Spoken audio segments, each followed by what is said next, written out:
गरीब किसान है जो फल और सब्जियां उगाकर अपना खानदान पालता है। वो अपने बगीचे में गोबर और बाकी नामियाती खाद का इस्तेमाल करता था, जिससे उसकी उगाई बहुत सी चीजें ताज़ा होती हैं और सभी ग्राहक उससे ही फल और सब्जियां खरीदते हैं। अरे दिवाकर बाबू, ये पपीते कैसे दिए? 50 रुपए में है। 2 पपीता दे दीजिए। ये लीजिए 100 रुपए।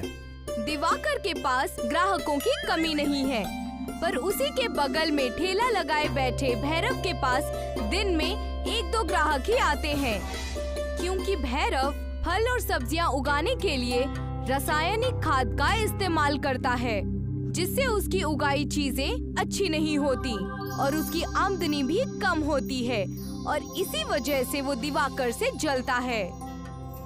इसका जल्द ही कुछ करना पड़ेगा, नहीं तो ये मेरा पूरा कारोबार